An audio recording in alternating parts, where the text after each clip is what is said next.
मुझे पानी चाहिए था। मुझे लगता है तुम कमरे में पानी रखना भूल गई हो। मेरा गला खुश्क हो रहा है, प्लीज किचन से पानी तो ला दो यार। क्या है भाई, रात में भी चैन नहीं? जाओ आप खुद लेकर आओ किचन से पानी। ऊपर से इतना खौफनाक घर है, मैं नहीं जा रही।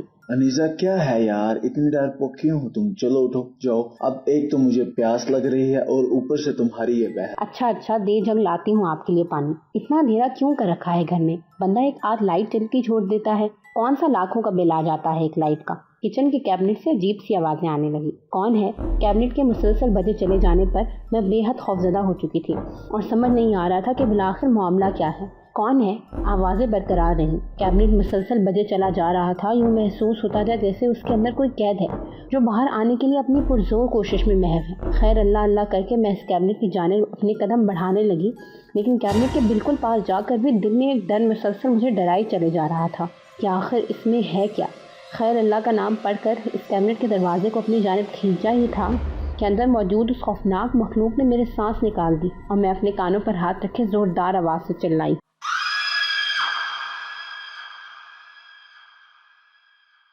अरे अरे क्या हुआ अनीसा, क्यों पागलों की तरह चिल्ला रही हो? वो वहाँ। वो क्या? और तुम इतनी डरी हुई क्यों हो? खैरियत है ना सब? वो उस कैबिनेट में कोई है। क्या कैबिनेट में? हाँ वहाँ कैबिनेट में कोई है। अच्छा हटो, मैं देखता हूँ। पता नहीं किस चीज से डर गई हो तुम। क्या हो गया है तुम्हें? प्लीज मुझे जाने दो। जब तक देखूंगा नहीं पता कैसे चलेगा कि क्या देख लिया है तुमने। हटो मेरे सामने से। क्या है यहाँ? यहाँ तो कुछ नहीं है अनीसा। नहीं, अभी तो था। मैंने कहा ना यहाँ कुछ नहीं, और तुम खुद ही देख लो। नहीं। क्या हो गया है यार? चलो आओ यहाँ। मैं आसिम के बार बार इसरार पर कैबिनेट की सिमत बढ़ी और आसिम को अपनी ढाल बनाकर कैबिनेट के अंदर झांका तो वहाँ सच में कुछ न था। लेकिन जो मैंने देखा वो सिर्फ मेरा वहम भी नहीं हो सकता। वहाँ सच में कोई अंदर पाँव के बल बैठा खून आलूद चेहरा लिए मुझे देख रहा था। लेकिन अब तो यहाँ कोई नहीं। वो बला अचानक से कहाँ गायब हो गई, कुछ समझ नहीं आ रहा था। और दूसरी जानिब कमरे में पहुंचते ही आसिम मुसलसल मेरा मजाक उड़ाए चले जा रहे थे। मैं सच कह रही हूँ आसिम, वहाँ सच में कोई गैर मरी मखलूक थी। आप हंस क्यों रहे हैं? अरे भाई देखो ना, वो गैर मरी मखलूक भी तुम्हें देखते ही गायब हो गई। सोचो मेरा क्या हाल होता होगा जो मुसलसल तुम्हें बर्दाश्त कर रहा हूँ। इसे तो तुम एक लम्हा भी बर्दाश्त नहीं। आसिम आप बहुत बुरे हैं। बताने का शुक्रिया मेरी प्यारी बेगम। ये 2 दिन तो बड़े सुकून से गुजरे और इन 2 दिनों में मेरा डर भी काफी हद तक कम हो चुका था और मुझे भी अब यूं लगने लगा था जैसे वो सिर्फ मेरा एक वहम था और कुछ नहीं। लेकिन आज रात इस वहम ने हकीकत का रूप धारा।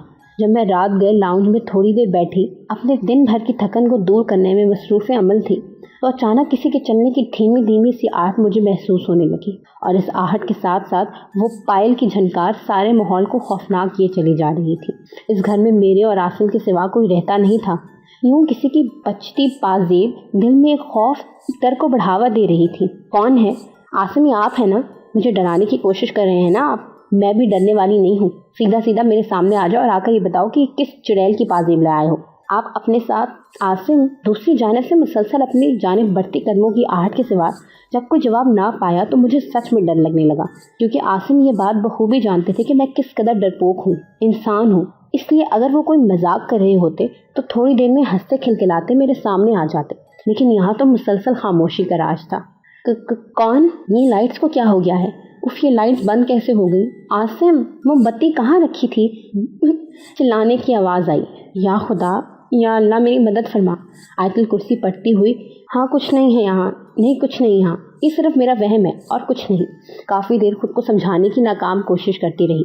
मोमबत्ती जलाए अपने कमरे की तरफ बढ़ रही थी कि अचानक किसी को अपने बिल्कुल सामने खड़ा पाया कि जिसको देखते ही मेरे हाथ से जलती मोमबत्ती गिर चुकी थी और एक ज़ोरदार चीख मेरे हलक से निकली।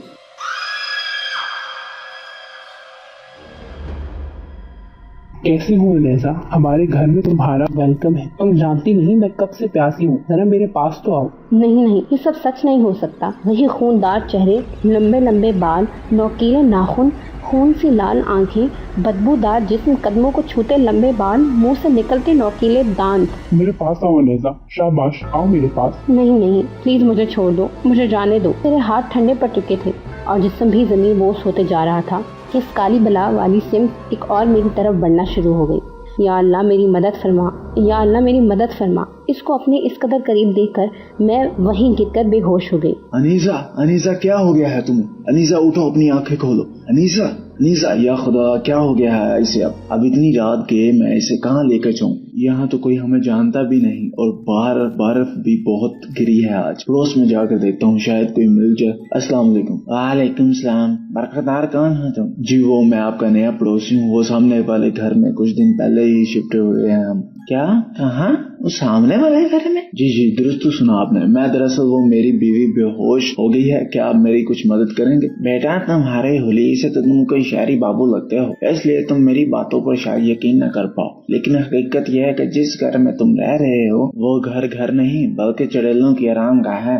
तुम वहाँ कैसे रह सकते हो? क्या तुमने ये घर लेने से पहले अच्छी तरह छानबीन नहीं की थी? नहीं ऐसी तो कोई बात नहीं, और भूत कुछ नहीं होते, ये सब तो सिर्फ हम लोगों का एक वहम है। हकीकत से इसका दूर तक कोई ताल्लुक नहीं। प्लीज आप मेरी कुछ मदद कर सकते हैं? मेरी बीवी वहाँ बेहोश पड़ी है, क्या यहाँ करीब में कोई डॉक्टर है? बेटा तुम्हें डॉक्टर की नहीं बल्कि अकल की जरूरत है। इस वक्त अकल से काम लो और यहाँ से 3 घर छोड़कर चौथे घर में एक मोहतरम आमिल रहते हैं, उन्हें अपने साथ ले जाओ, वो तुम्हारी मदद जरूर करेंगे। आमिल? मैं आपसे डॉक्टर का पूछ रहा हूँ और आप मुझे आमिल का पता दे रहे हैं। बेटा इस वक्त तुम्हें अपनी बीवी की जिंदगी की फिक्र होनी चाहिए, बाकी तुम्हारी मर्जी। ये कहकर उन साहब ने अपने घर का दरवाजा बंद कर दिया, लेकिन अपनी बातों से मुझे एक अजीब परेशानी में मुब्तला करके उस वक्त वापस घर जाना बेवकूफी के सिवा कुछ न था। इसलिए मेरे कदम खुद ब खुद उस आमिल के घर की तरफ बढ़ने लगे और उस आमिल को सारे मामले से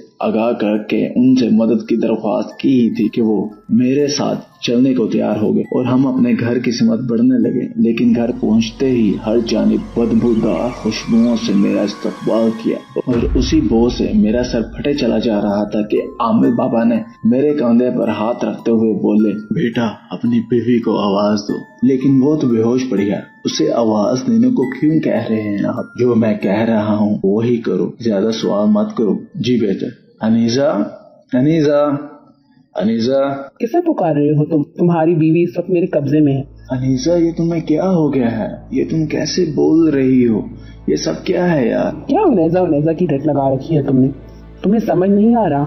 मैंने कहा तुमसे मैं रानी हूँ, यहाँ की रानी, और अब इस जिस्म पर सिर्फ मेरा कब्जा है और इसके साथ साथ तुम्हारा खून भी मैं ही पीऊंगी। ये सब मंजर मुझे एक ख्वाब की मानत लग रहा था, एक डरावना ख्वाब, क्योंकि हकीकत तो हो नहीं सकती थी। लेकिन इस सारे मंजर की हकीकत का अंदाजा मुझे इस वक्त हुआ जब अनीसा के एक हल्के से धक्के से मैं काफी दूर जा लगा था। उस दिन मुझे उस मखलूक की मौजूदगी की हकीकत का खूब अंदाजा हो चला था। छोड़ दे इस बच्ची को। मौलाना साहब मुसलसल कुछ पढ़े जा रहे थे और उस खलाई मखलूक से हम कलाम थे। कई बार उस मखलूक ने उन्हें बुरा भला कहा, लेकिन वो हर बार कुछ न कुछ पढ़ कर होके चले जा रहे थे और एकदम से उस मखलूक पर काबू पाते ही मुझे बुलाकर अनीसा के दोनों हाथ बांधने का हुक्म दिया और उसके दोनों हाथ बांधते ही बाकी काम करने लगे। लेकिन अचानक बहुत सी बलाएं उनके बनाए गए हसास से बाहर हमारे इर्द गिर्द घूमने लगी। उन्हें देखते ही मेरे सारे जिस्म से जान निकले जा रही थी कि बाबा बोले, बेटा इनकी जानिब मत देखो और कुछ भी हो जाए हजार से बाहर मत निकलना। जी बाबा। आसिम मुझे बचाओ। आसिम रुको, ये तुम्हारी बीवी नहीं बल्कि उस बुआ का मगर है, तुम दूर हो। मैं तुझे नहीं छोड़ूंगी। मैंने कहा छोड़ मुझे। बेटा आग से जलता दस्ता मुझे पकड़ाना नहीं, तुम ऐसा नहीं कर सकते। मैंने कहा हम तुझे नीस्तो नाबूद कर देंगे। छोड़ मुझे, छोड़। तू इस बच्ची को छोड़कर चला जाए यहाँ से, नहीं तो मैं तुझे अभी के अभी जलाकर भस्म कर दूंगा। मैंने कहा जहाँ यहाँ से जा, नहीं तो मैं तुझे जला दूंगा। नहीं। इस कदर जोरदार चीख सुनकर लगता था कान बहरे हो जाएंगे, लेकिन उस चीख के बाद वहाँ सब नॉर्मल हो चुका था। अनीसा को भी होश आ चुका था, लेकिन डर के मारे वो बिस्तर पर जा लगी। और हमने सुबह होते ही आमिल बाबा के कहने पर वो घर छोड़ दिया और न सिर्फ उस इलाके बल्कि उस शहर को ही छोड़कर चले गए। लेकिन उस रात का खौफ आज भी हमारे रोंगटे खड़े कर देता है। इस रात का तस्वुर भी हमारी कितनी रातों की नींदें अपने साथ ले जाता है। अनीसा उस इलाके से निकलते ही काफी बेहतर हो चुकी थी। अब हम अपनी जिंदगी अपने पुराने तर्ज पर खुशी खुशी एक दूसरे के साथ गुजार रहे हैं, लेकिन वो दिन हम कभी फरामोश नहीं कर सकते।